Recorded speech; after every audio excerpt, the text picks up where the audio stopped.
নমস্কার বন্ধুরা, অসীমা রান্নাঘর থেকে আপনাদের সবাইকে স্বাগত জানাই। আজকে রেসিপি তালের মালপোয়া। মালপোয়া রেসিপিটা পুরোটা দেখার জন্য আপনাদেরকে অনুরোধ রইল। তো চলুন কিভাবে বানাই আপনারা দেখতে থাকুন। আর মালপোয়ার জন্য আমি এই বাটি মেপে ময়দা নিয়ে নিচ্ছি। এক বাটি, দু বাটি ময়দা নিয়ে নিচ্ছি। ছোট বাটি এক বাটি সুজি, চিনি দিয়ে দিচ্ছি 5 চামচ। এই নারকেল কোড়া নিয়েছি এক বাটি। এবারে তালের কাঠ নিয়েছি এক বাটি।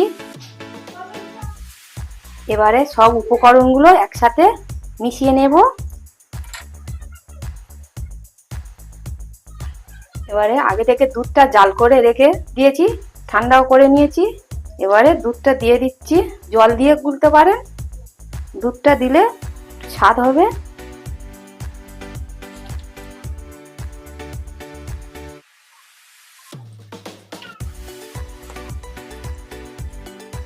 এর মধ্যে দিয়ে দিচ্ছি স্বাদ মতো নুন। এবারে দিয়ে দেবো আগে রেখে মৌরিটা শুকনো কড়াই ভেজে আধ ভাঙা করে নিয়েছি, গুঁড়ো করে নিয়েছি। এবার দিয়ে দিয়েছি।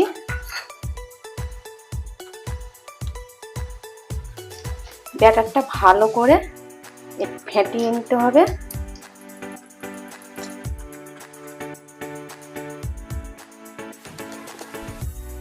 এবার আমি রেস্টে রেখে দেব 30 মিনিটের জন্য।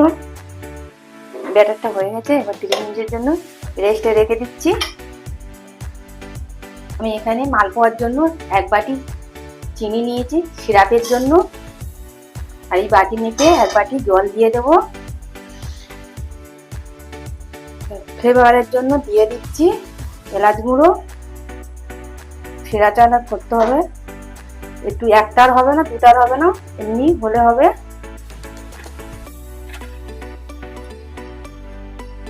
চিনির শিরাটা হয়ে গেছে, এবার নামিয়ে নিচ্ছি।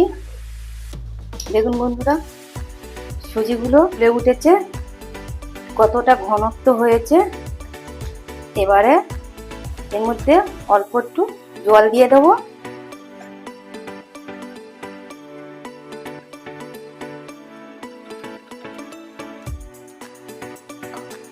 দেখুন বন্ধুরা, ব্যাটারটা এইরকম হবে, এতটা ঘনত্ব হবে।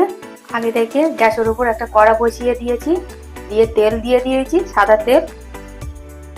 তেল গরম হয়ে গেছে, এবারে এক ডাবু করে আমি দিয়ে দিচ্ছি।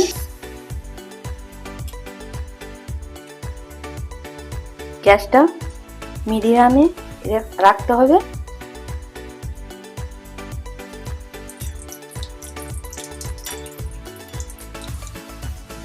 এক পিঠ ভাজা হয়ে গেছে, এবারে উল্টে দেব। আবার এক ডাবু দিয়ে দিচ্ছি।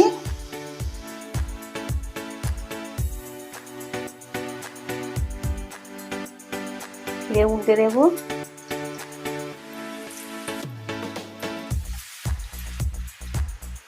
ভাজা হয়ে গেছে, তুলে নিলাম।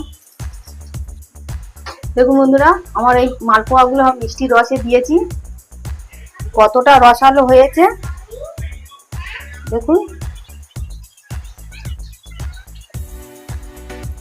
দেখুন বন্ধুরা, কতটা রসালো হয়েছে। দেখুন বন্ধুরা, মালপোয়ার রেসিপিটা আপনাদের যদি ভালো লেগে থাকে অবশ্যই লাইক, কমেন্ট, শেয়ার করবেন। আর এখনো পর্যন্ত যারা আমার চ্যানেলটিকে সাবস্ক্রাইব করেননি, আপনারা আমার চ্যানেলটিকে সাবস্ক্রাইব করে পাশে থাকবেন।